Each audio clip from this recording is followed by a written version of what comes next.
Buenas noches, hermanos.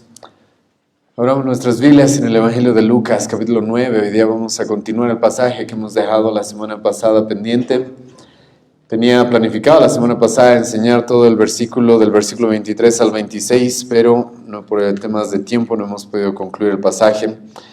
Y hoy día vamos a ver Lucas capítulo 6, capítulo 9, y vamos a dar lectura desde el versículo 23 para recordar un poco de lo que hemos visto la semana pasada. Y vamos a estudiarlo, pero el día de hoy, si Dios nos lo permite, hasta el versículo 26. Lucas capítulo 9, versículo 23 al 26. Pero antes de comenzar vamos a hacer una oración. Gracias, Señor, una vez más nos presentamos delante de ti esta noche con la intención, Señor, de conocerte más, con la intención, Señor, de que tu palabra sea proclamada, que tu pueblo sea edificado, que tú, Señor, seas glorificado por el Evangelio, por la gran obra que tú haces en nosotros. Y te pido, Dios, misericordia, porque el día de hoy tú nos ayudes a discernir si verdaderamente estamos en la fe, si verdaderamente somos cristianos, si verdaderamente hemos entendido quién eres tú, qué es lo que has hecho por nosotros, Señor. Gracias por este tiempo, en el nombre de Jesús oramos, amén. Lucas capítulo 9, versículo 23 al 26, la palabra del Señor dice así. Y decía a todos: si alguno quiere venir en pos de mí, niéguese a sí mismo, tome su cruz cada día y sígame. Porque todo el que quiera salvar su vida, la perderá.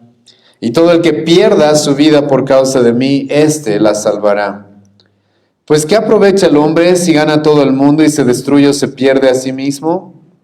Porque el que se avergonzare de mí y de mis palabras, de éste se avergonzará el Hijo del Hombre cuando venga en su gloria y en la del Padre y de los santos ángeles.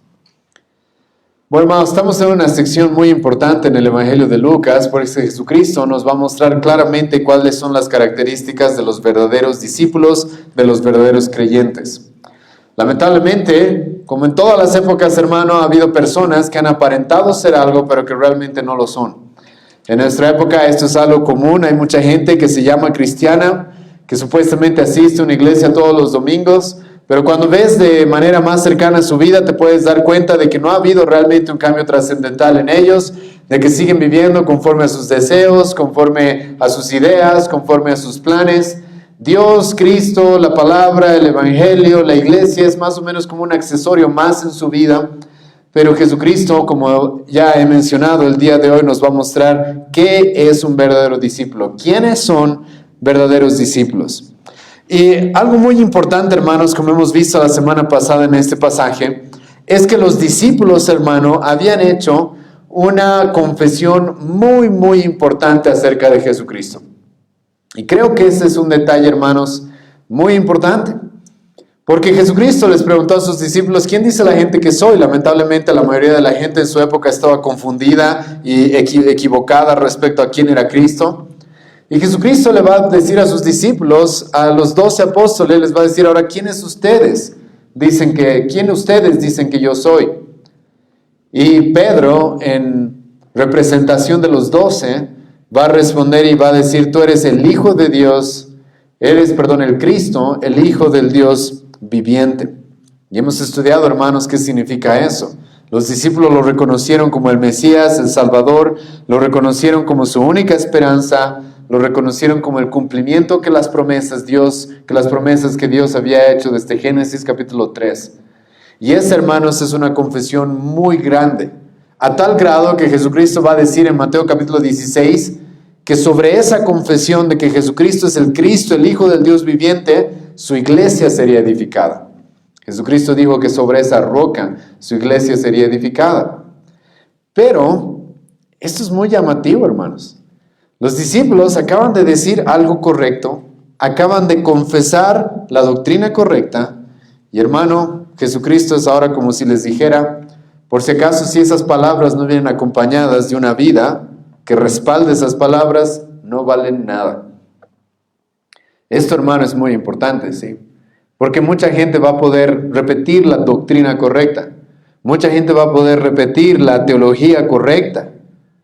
Pero, hermano, aquella persona que verdaderamente la ha recibido y la conoce de corazón, su vida va a representar y va a manifestar ese conocimiento. Es por eso que después de esa tan gran confesión que hicieron los discípulos, Jesucristo va a comenzar el versículo 23, ahora no solo a sus discípulos, sino a todos, diciéndoles, si alguno quiere venir en pos de mí, ya no se trata de lo que tú quieres, ya no se trata de tus deseos, ya no se trata de tu mejor vida ahora, ya no se trata acerca de de tus planes, sino que si realmente has entendido quién soy yo, ahora todo va a girar alrededor de mí, dice Cristo. ¿Por qué? Porque el que quiera seguirme va a tener que negarse a sí mismo. Ya tu vida no gira alrededor de ti, de tus deseos, de tus preocupaciones, de tus ideas, sino tu vida debe girar alrededor de qué es lo que Cristo quiere para nosotros. Y Jesucristo, hermano, está dejando muy claro en este pasaje que nuestra religión no es una religión de autosuperación, no es una religión de autogratificación, aunque muchos en nuestra época la han presentado de esa manera. Entonces Jesucristo ha venido para cumplir tus deseos, para cumplir lo que tú quieres, tus demandas. Jesucristo dice, no, más bien si tú realmente me has conocido, vas a estar dispuesto a negarte a ti mismo, incluso si eso requiere que mueras. Hemos hablado de esto, hermanos, la semana pasada, cuando Jesucristo, después de decirle de que deben negarse a sí mismos, Jesucristo les va a decir que deben tomar su cruz.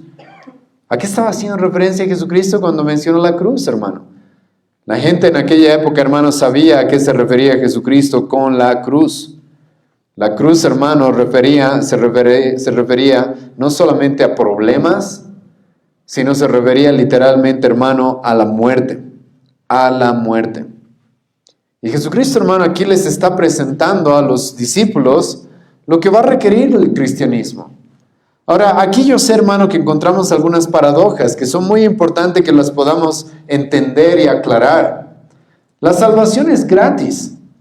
La salvación, hermano, es por la fe en Jesucristo. No se requiere ni una obra, ni un mérito, ni un logro, nada, porque Cristo ha hecho todo por nosotros. Pero, hermano, aquellos que reciben esa salvación, es muy probable que tengan que morir por ser fieles a su Salvador. Es seguro que van a tener que negarse a sí mismos por ser fieles a este Salvador. Y aquí, hermano, hay algo que es en cierta manera irónico, una paradoja, como ustedes quieran entenderla, porque esta salvación que es gratis, Jesucristo le dice aquí a sus discípulos, por si acaso, tal vez les cueste todo en esta vida. Pero no porque querramos salvarnos, no porque Jesucristo nos esté presentando aquí alguna forma de salvarnos o llegar al cielo, sino porque Jesucristo, hermano, simplemente nos está mostrando la realidad de lo que su pueblo va a vivir en este mundo. No porque al sufrir, no porque al negarnos a nosotros mismos, no porque al tomar nuestra cruz, no porque al seguirlo nos estemos ganando el cielo, sino que eso, hermano, es inevitable que genere conflicto, eso es inevitable que genere odio y rechazo con los que nos rodean. Es inevitable, hermano. Jesucristo le va a decir a sus discípulos, Juan capítulo 15, a mí me han rechazado, a mí me han perseguido, a mí me van a asesinar. ¿Qué creen que van a hacer con ustedes? Hermano, eso es lo que le espera a todo cristiano. En una medida más violenta, en una medida menos violenta, pero a todos de alguna manera nos espera eso. Y para ser fieles a nuestro Salvador, aquel que está dispuesto a rescatarnos completamente gratis, para ser fieles, hermano, es muy probable, lo seguro es de que eso va a requerir negarse a sí mismo, tomar la cruz y seguirlo. Hermano, la vida cristiana, Jesucristo la va a presentar a sus discípulos tal como es. Es el camino angosto, no es el camino ancho. Es el camino angosto. Y aquí, hermano, Jesucristo está por si acaso, está en una situación previa a lo que vamos a ver en el capítulo 14 de Lucas, en la cual Jesucristo le va a decir a unos hombres que querían seguirlo, calculen bien los costos. Calculen bien los costos. Porque, hermano, nosotros creemos en un Salvador crucificado, en un Salvador rechazado, en un Salvador que fue insultado, que fue discriminado, que fue despreciado en su época. Y como vamos a ver el día de hoy, hermano, es normal que muchos tengan la tentación de avergonzarse de él y de negarlo.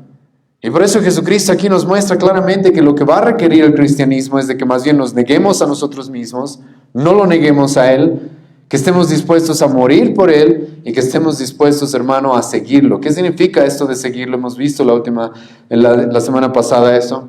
Significa, hermano, obedecerle. Significa estar bajo su señorío. Significa, hermano, de que ahora Él es mi Señor y Él manda lo que yo debo hacer. Eso, hermano, es el verdadero cristianismo. La gente en nuestra época cree que puede llamar a Jesucristo su Salvador sin llamarlo Señor. Eso no es verdad. Si tú realmente has encontrado a Jesucristo como tu Salvador, Él también va a ser tu Señor. Y si Él demanda toda tu vida, es eso lo que Él debe recibir.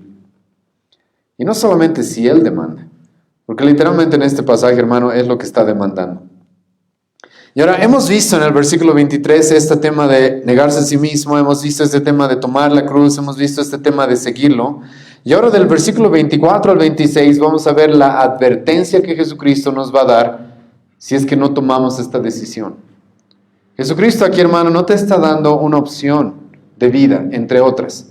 Te está dando la única opción, hermano. No hay más. Jesucristo ahora nos va a presentar a partir del versículo 24 una advertencia a aquellos que no estén dispuestos a negarse a sí mismos, a aquellos que no estén dispuestos a tomar su cruz, a aquellos que no estén dispuestos a seguirlo como su Señor. Jesucristo aquí no nos va a presentar esto como una opción más. Si quieres a mí me puedes seguir, o tal vez te conviene Buda, o tal vez te conviene Mahoma, o tal vez te conviene otro. No, Jesucristo va a decir, mira, si no tomas la decisión de negarte a ti mismo, tomar tu cruz y seguirme a mí, estás perdido, estás completamente perdido. Y escucha cómo va a comenzar el versículo 24. Porque todo el que quiera salvar su vida, la va a perder. Y todo el que pierda su vida por causa de mí, éste la salvará.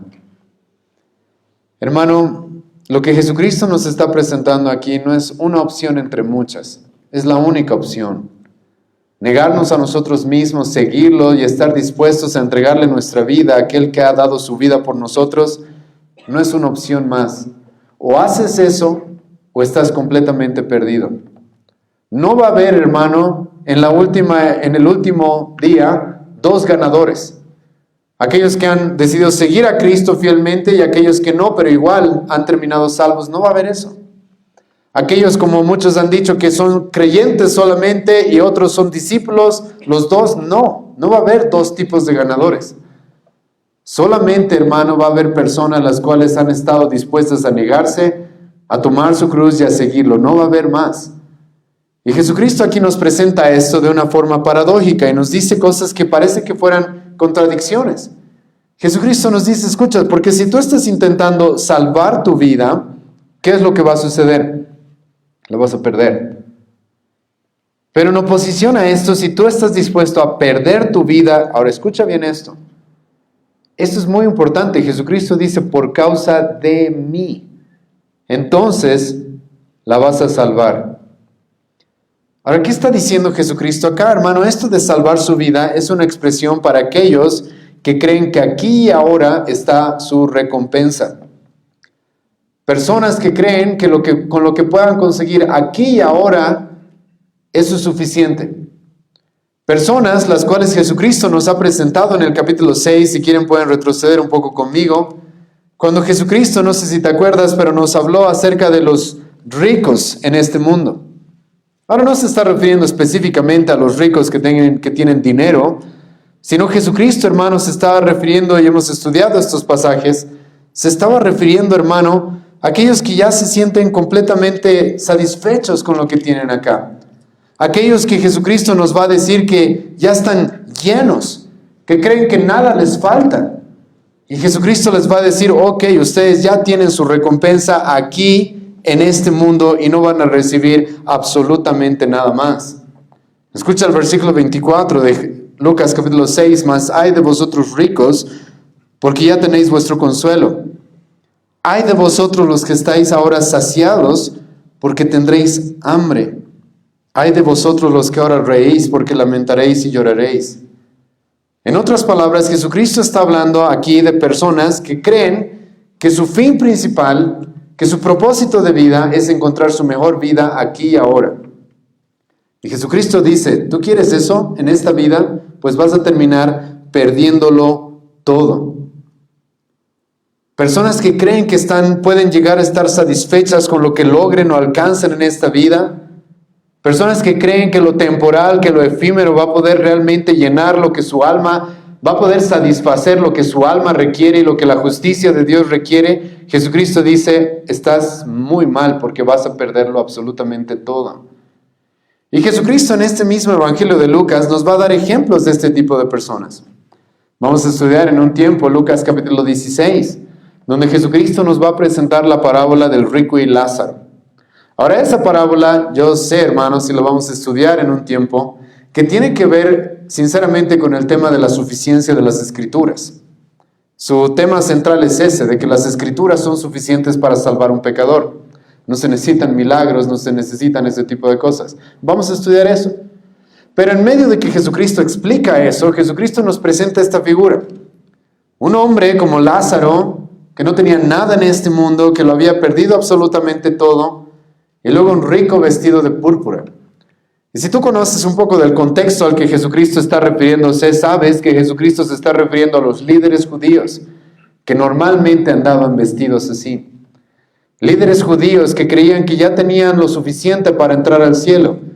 Líderes judíos que creían que en este mundo ya tenían lo que necesitaban. Líderes judíos que creían que al buscar ganar su vida aquí ahora, así se iban a ganar el cielo también. Y Jesucristo, hermano, les dice acá, no, eso no va a ser así. Si tú buscas ganar tu vida en este mundo, la vas a terminar perdiendo, y más bien si la pierdes por mi causa, hermano, la vas a salvar. No es por nada, hermanos, que hemos leído antes de comenzar este sermón, Salmos capítulo 90. Hermano, esta vida, cuando tú la comparas con la eternidad y con lo que Cristo nos ha ofrecido, es realmente ridículo que no estés dispuesto a perderla. Si eso lo requiere, si eso es lo que demanda Cristo, es realmente absurdo. Moisés va a decir, ¿cuánto vamos a vivir en este mundo? 80 años, y con mucho dolor y muchas penas y muchos conflictos. Y hay gente, hermano, que ve a Cristo y supuestamente sabe lo que Cristo hizo por nosotros y lo que Cristo ganó por nosotros. Y en su mente y en su corazón lo que realmente los domina, ¿qué es? Lo que puedo conseguir en esta vida. Cristo es un accesorio más, Cristo está relegado a una parte ahí lejana, en una parte de mi vida, pero no la más importante. Y Moisés va a decir, realmente eres un necio si haces eso. Porque ¿cuánto vamos a vivir en este mundo? 80 años y con mucho pesar y con muchos conflictos. Sino más bien Jesucristo aquí les está diciendo a sus discípulos algo que todavía ellos no han experimentado muy a fondo, pero que van a experimentar más adelante. Y todo cristiano fiel en alguna u otra medida experimenta eso. Rechazo, hermano. Puertas que se cierran por querer ser fiel a Cristo. Pérdida de dinero, pérdida de familiares, pérdida de contactos. Y en muchos casos, la muerte misma. La semana pasada les he dado estadísticas, hermano, que nos muestran de que por lo menos 15 cristianos al día mueren en este mundo. Todos los días.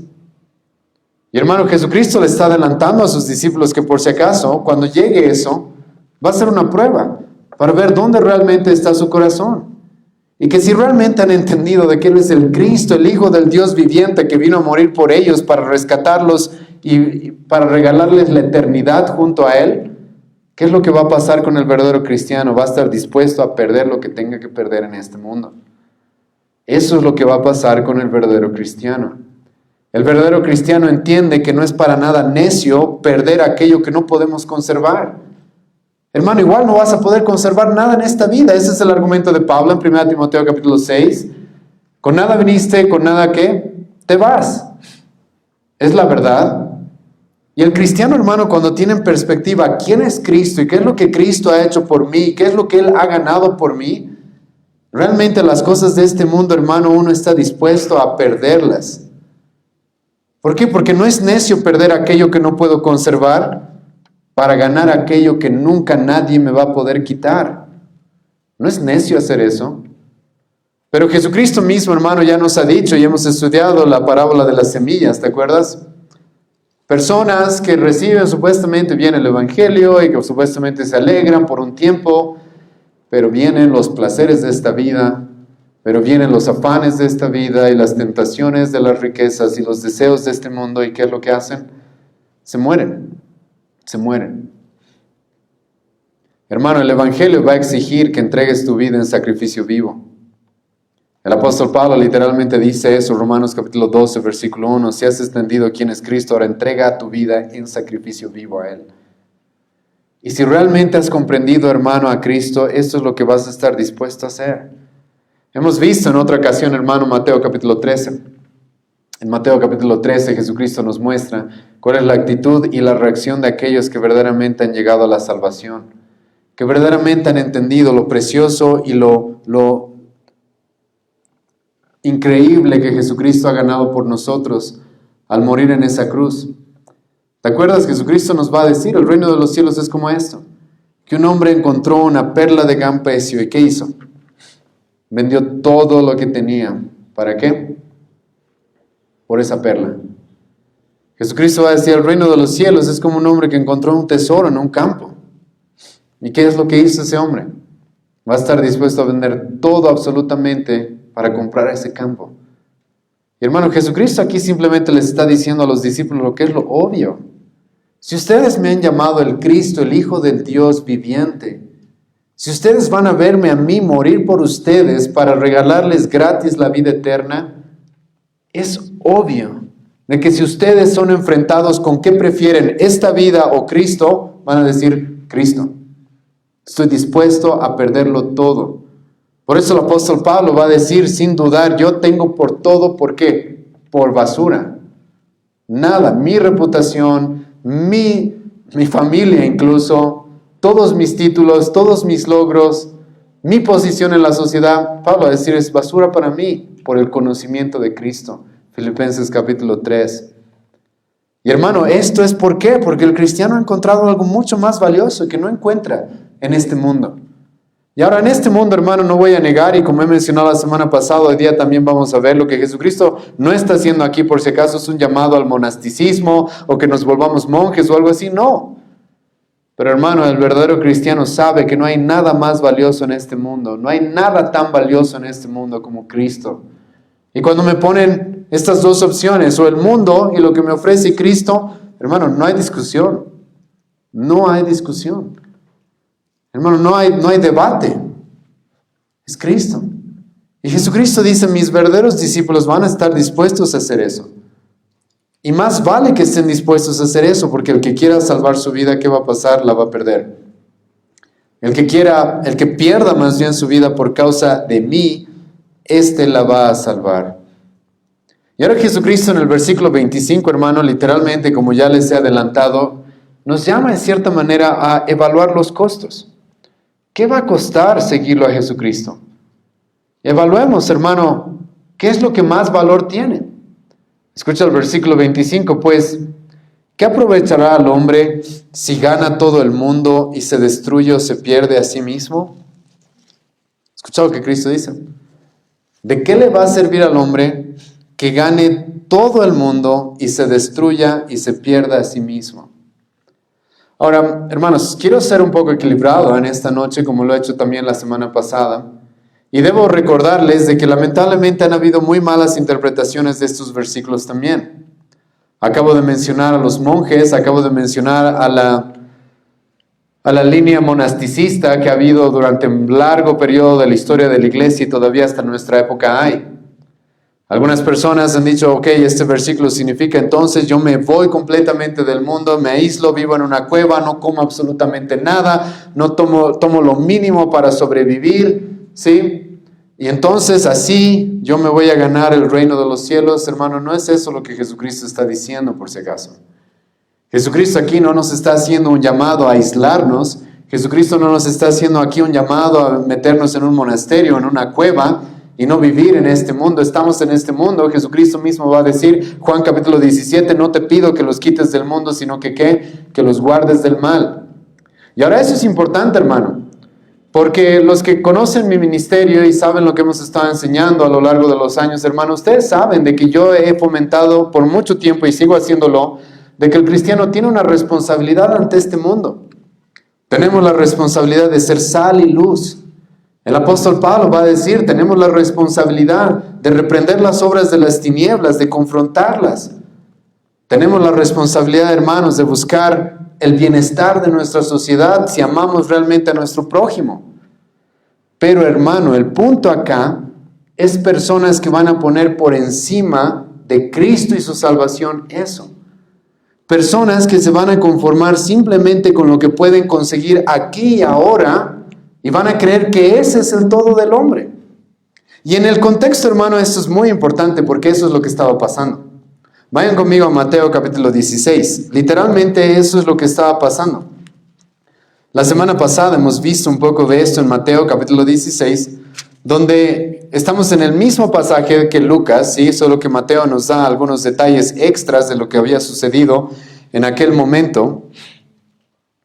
¿Y qué es lo que sucedió? Jesucristo le preguntó a sus discípulos, ¿quiénes dicen ustedes que soy? ¿Quién dice ustedes que soy yo? Y ellos van a decir, Pedro, tú eres el Cristo, el Hijo del Dios viviente, perfecto. Y Jesucristo, hermano, les va a decir a sus discípulos, por si acaso ahora voy a morir. Ahora lo que me toca es que los líderes judíos me apresen y me maten. Jesucristo les va a decir eso. Y escucha lo que Pedro le va a decir a Jesucristo, versículo 22. Entonces Pedro, tomándolo aparte, comenzó a reconvenirle diciendo, Señor, ten compasión de ti, en ninguna manera esto te acontezca. ¿Por qué Pedro, hermano, le responde así a Jesucristo? ¿Por qué? Sí, Pedro, hermano, estaba ignorando algunas cosas, voy a mencionarlas ahora, y es muy importante que sepamos que ese es el contexto. ¿Por qué Pedro le responde así a Jesucristo? Porque Pedro tenía el concepto, hermano, de los judíos del primer siglo acerca del Mesías. ¿Qué es lo que los judíos estaban esperando que su Mesías haga? Ellos, hermano, estaban esperando que como David en el Antiguo Testamento, los judíos están sufriendo, están siendo despreciados, insultados por los filisteos, están a punto de ser conquistados por los filisteos, y entonces viene un David a enfrentarse con Goliat. Y destruye esa nación y lucha por ellos y les da una nación próspera. Y les da una nación en la cual ellos puedan prosperar con poder económico, con poder militar. Hermano, los discípulos lamentablemente van a cambiar su perspectiva después. Pero en el momento en el que Jesucristo les está presentando esto, es Pedro el que le acaba de decir, no, Cristo, no vayas a la cruz. ¿Por qué? Porque Pedro esperaba eso. Porque los judíos de su época esperaban eso, de que Jesucristo venga y derrote a los romanos, y los saque a los romanos y derroque al César, y entonces les dé una nación, entonces les dé prosperidad aquí y ahora. Y hermano, aquí Jesucristo le está diciendo a Pedro, a ti, a mí, ¿de qué te serviría ganar todo el mundo y perder tu alma? ¿De qué te serviría? ¿De qué le serviría a Pedro que se derroque al César, que Cristo sea proclamado como César, si nadie murió por sus pecados? ¿Acaso Pedro no se va después a enfrentar con un Dios santo y justo que le va a pedir cuentas por todos sus pecados? ¿De qué le serviría? Ahora, hermanos, como he mencionado, ustedes saben, yo por si acaso no estoy en contra de que busquemos que en este mundo las cosas vayan mejor, seamos luz, seamos sal. Pero hermano, yo sé esto, lo que Cristo dice acá, de que por más de que ganemos este mundo, lleguemos al gobierno, lo que quieras, ¿de qué sirve si perdemos nuestra alma? No sirve absolutamente de nada. Y hermano, esto es muy importante. En el contexto de Pedro, como les menciono, en el contexto de Jesucristo, en este momento, eso es lo que Pedro le estaba pidiendo a Cristo. No te mueras. No nos has dado todavía la nación próspera y llena de paz y bienestar que nos han prometido. Cristo dice, ¿sabes de qué te va a servir el mundo entero si pierdes tu alma? Yo primero, escucha hermano, Cristo sí nos promete que va a reinar con su pueblo y nos promete un día, un lugar donde no haya más lágrimas, donde no haya más dolor, donde no haya nada de eso, donde no haya más pecado. Él nos promete eso, hermano. Pero primero tenía que lidiar con el problema del pecado. Primero tenía que lidiar con el problema del pecado. Y es por eso que Jesucristo, escucha lo que le va a responder a Pedro en Mateo capítulo 16. Escucha lo que Cristo le va a responder, versículo 23. Pero él, volviéndose, dijo a Pedro: quítate de delante de mí, Satanás, me eres tropiezo. ¿Por qué no pones la mira en las cosas de Dios, ¿por qué no pones la mira en las cosas de Dios, sino en la de los hombres? Y después Jesucristo le va a decir lo que ahora estamos estudiando en Lucas. Porque todo aquel que quiera salvar su vida la va a perder. Porque ¿de qué le aprovechará al hombre si gana todo el mundo y luego pierde su alma? Y escucha lo que va a añadirle Mateo aquí en capítulo 16. ¿O qué recompensa dará el hombre por su alma? Hermano, esto es muy importante, ¿sí? Ahora, como dije, debemos tener un balance. Pero hermano, la salvación de nuestras almas, el perdón de nuestros pecados, no debe ser puesto, hermano, por debajo de otras cosas, que tal vez sean importantes. La semana pasada, o hace 2 semanas, hice una pequeña análisis de algunas personas y de algunos eventos que han sucedido a nuestro alrededor. Y seguramente muchos de ustedes han escuchado de esa película, Sonido de Libertad, ¿o no? Y la verdad me gustó no la he ido a ver todavía, y me gustó hacer un pequeño análisis de todo lo que sucede, pero realmente me frustró enterarme de algo, por ejemplo. De que el hombre principal en esa película es un hombre que rescata niños, que es una especie de superhéroe, ¿sí? Que rescata niños, salva niños, da su vida por los niños. Y mientras estudiaba me enteré luego que él es mormón. Él no cree en el Cristo verdadero. Él cree en un Cristo falso. Y literalmente me vino a la mente este versículo: ¿de qué le va a servir a un hombre ganarse el mundo y perder su alma? No estoy diciendo que lo que hace este hombre esté mal. Está bien, que rescate niños. Pero, ¿qué va a poder pagar el hombre por su alma? Ese es el problema, hermanos, en este pasaje. Personas que van a poner por encima de la redención, de la salvación que Cristo nos ha venido a proveer, cosas temporales y terrenales, por más de que sean buenas. Y hay gente que hace eso, hermano. Hay gente que se mete a la política que, como saben, yo no estoy en desacuerdo de eso. Nuestra confesión misma dice que hay cristianos que pueden meterse a la política, no hay problema. Pero hay cristianos que no entran en un balance correcto y creen que cuando lleguemos al gobierno, ahí vamos a haber ganado. Un momento, ¿de qué va a poder dar el hombre por su alma? Los bolivianos van a poder presentarle ¿qué? Una gran economía a Dios y decirle: déjanos entrar al cielo así. ¿Qué van a poder dar a cambio por su alma? ¿De qué le va a servir al hombre ganar todo el mundo y perder su alma? Y hermano, Jesucristo aquí les está haciendo a sus discípulos discernir, pensar en eso. Discípulos los cuales están con la mirada puesta en las cosas terrenales, como si eso fuera lo más importante. Como si eso fuera, hermano, la salvación. Como si tener aquí ahora mi mejor vida fuera el propósito de mi vida. Jesucristo les dice: sabes, yo he venido por más, y a menos de que abran sus ojos a eso, van a terminar perdiendo su alma. No va a haber más.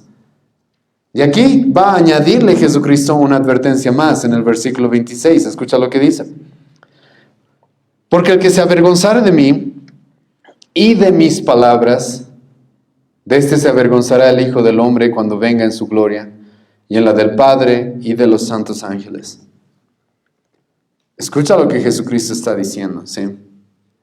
Ahora, ¿por qué Jesucristo está diciendo? Porque tal vez algunos de ustedes dirían: pucha, ¿quién se avergonzaría de Cristo, sí? Hay mucha gente, hermano, que se avergüenza de Cristo y que dicen ser cristianos. Y ahora, Jesucristo, hermano, acá sabe lo que los discípulos van a vivir. Escucha un poco de lo que iba a suceder con los discípulos para que entiendas por qué Jesucristo les dice esto acá. La gente, hermanos, literalmente se le iba a burlar a los discípulos de Cristo. En su época, el mensaje de Cristo, hermano, Pablo va a decir, 1 Corintios capítulo 1, era locura para los gentiles. Los trataban como locos, como desquiciados, como gente ilógica que no piensa. ¿Por qué? Los griegos estaban acostumbrados a grandes héroes en su mitología. Si tú lees la mitología griega vas a encontrar eso. Vas a encontrar grandes héroes mitológicos, ¿sí? Que vienen y derrotan y se pelean con otros dioses y destruyen naciones, ejércitos, etcétera, ¿sí? Y los discípulos vienen con el mensaje de un carpintero de Nazaret que decía ser Dios y que los romanos lo terminaron matando en una cruz como el peor de los criminales. Y que ese es el único que puede salvarnos. Eso, hermanos, para los griegos de la época del apóstol Pablo, era ridículo. Me estás diciendo de que yo tengo que creer en ese carpintero de Nazaret que ha muerto en una cruz, que no se ha podido salvar ni siquiera de los romanos, que los judíos con mentiras lo mataron y que Él me va a salvar a mí. Ese era el mensaje, hermano, sí. Porque en esa cruz Él murió por ti. Pero la gente, como dice el apóstol Pablo, en aquella época para ellos la cruz era locura, no la pueden entender. Y Jesucristo, hermano, sabe que eso le espera a los cristianos con el mensaje que ellos tienen. Sabe que eso les espera a los creyentes. Que la gente los vea como locos, como insensatos, como necios. Y el apóstol Pablo va a aceptar eso y va a decir en 1 Corintios 1, sí, lo necio del mundo Dios escogió para avergonzar lo sabio. Nadie niega eso, hermano. Pero Jesucristo aquí les advierte a los discípulos, porque el que se avergüence de mí y de mis palabras, yo me voy a avergonzar de él en el día del juicio. ¿Qué significa eso, hermano? ¿Tú te avergüenzas el día de hoy de Jesucristo, hermano? No hay salvación, no hay más. Y esto es muy importante, hermanos, cuando tú interpretas diferentes pasajes de la Escritura. Uno de ellos, por ejemplo, Romanos capítulo 10. ¿Has escuchado lo que dice Romanos capítulo 10? ¿Qué necesita un hombre para ser salvo? Dice Romanos 10. El que confesare a Jesucristo como con su boca que Él es el Señor. ¿Te acuerdas? ¿Sí o no? Y entonces de ahí mucha gente lamentablemente ha dicho, viste, lo único que necesitas es decir Jesús, entra en mi corazón y ya. No, en el contexto de Pablo, confesar a Jesucristo como tu Señor significaba que estabas diciendo que el César no es tu Señor. Significaba que estabas diciendo que ese carpintero de Nazaret que murió en manos de los romanos está por encima del César, por encima de los gobernantes, es tu rey, es tu dueño. Y eso, si tú conoces un poco de la historia de la iglesia, sabes que le va a costar la vida a los cristianos. Porque los romanos exigían que los reyes, que los emperadores sean reconocidos como dioses, como el Señor, como señores. Pero los cristianos decían, no, solo tenemos un Señor, Cristo. Y muchos se van a avergonzar de eso. Pero ahora Jesucristo, hermano, acá dice algo muy interesante también. Porque no solamente dice el que se avergonzare de mí, sino escucha lo que también dice.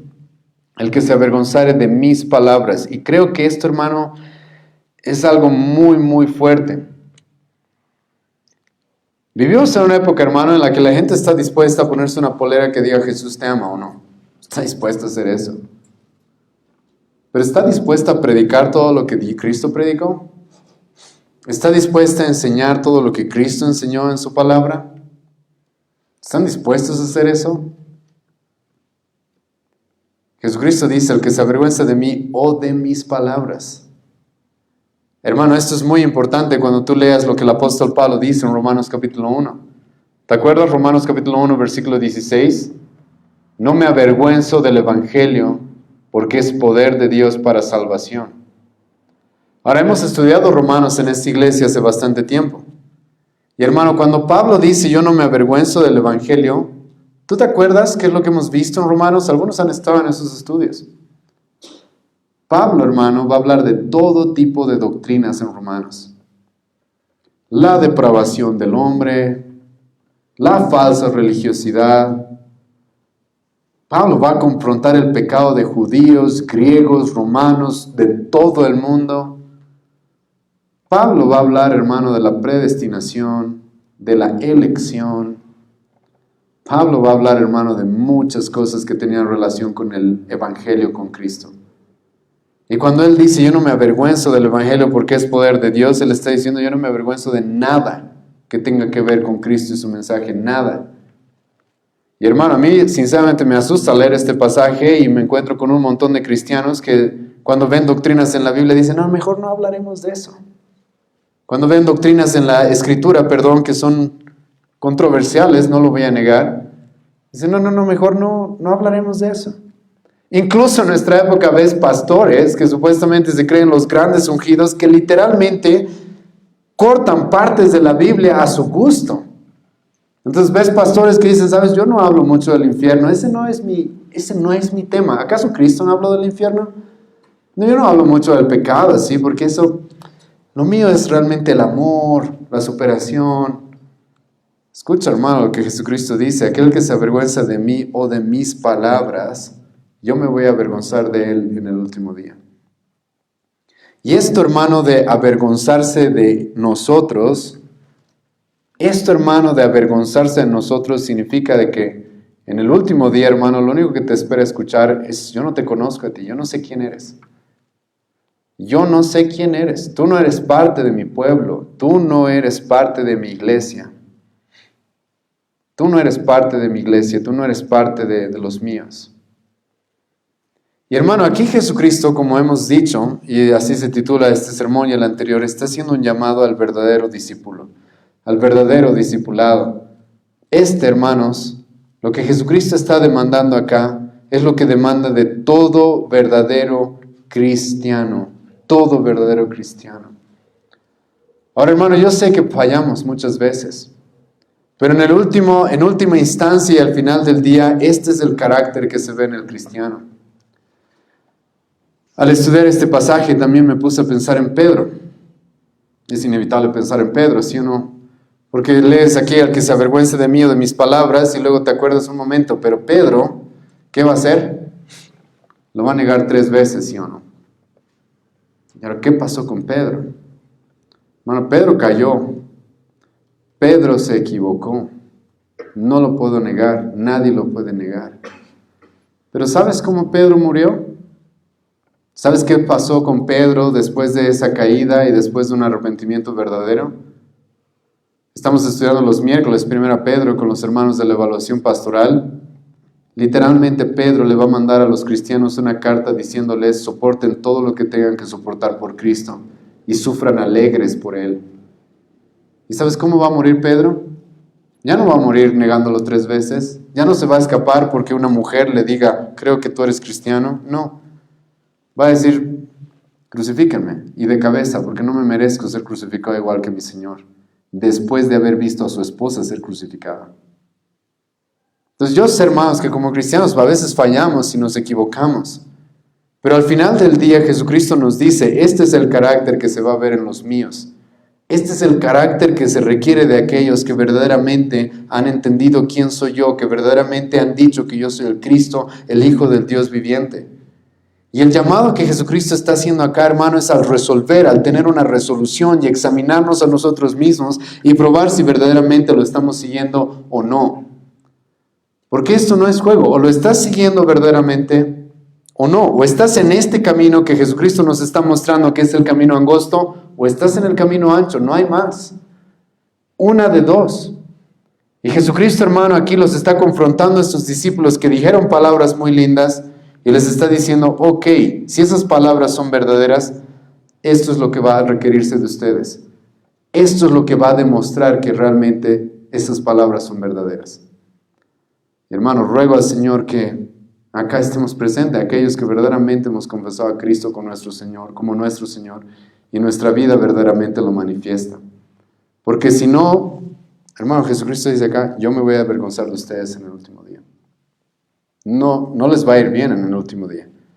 En el día de la manifestación del Hijo del Hombre, del Mesías, en el día de la manifestación de la gloria de Dios, incluso con los ángeles, Jesucristo va a decir, no, ustedes no son míos. Porque estos son mis verdaderos discípulos, aquellos que están dispuestos a negarse, a tomar su cruz cada día y a seguirme. Vamos a orar, ¿sí? Gracias, Señor, te damos esta noche y este tiempo que nos das para reflexionar y exponer tu palabra, Señor. Señor, yo sé que no se puede hacer justicia a todo lo que la Escritura nos enseña, pero te ruego que uses, Señor, los esfuerzos inútiles para edificar, Señor, tu iglesia. Llamar al arrepentimiento a aquellos, Señor, que tal vez no han llegado todavía a la fe salvadora. Confrontar, Señor, confrontarnos a cada uno de nosotros, a mí mismo. Es que si realmente, Señor, he calculado los costos, He calculado lo que va a costar seguirte y he estado dispuesto a hacerlo y estoy dispuesto a hacerlo todos los días. Dios, te pido misericordia porque nos ayudes a abrir los ojos a lo que es el verdadero cristianismo. Y no nos dejes, Señor, llevarnos por el evangelio diluido y el cristianismo de la gracia barata que muchos presentan en nuestra época. Ayúdanos a entender, Dios mío, de que aquellos que verdaderamente te siguen, estas son las marcas que van a tener. Estas son las cosas que van a comprender. Ayúdanos, Señor, a interpretar tu palabra de una manera fiel, a aplicarla y meditarla, Señor. En el nombre de Jesús oramos. Amén.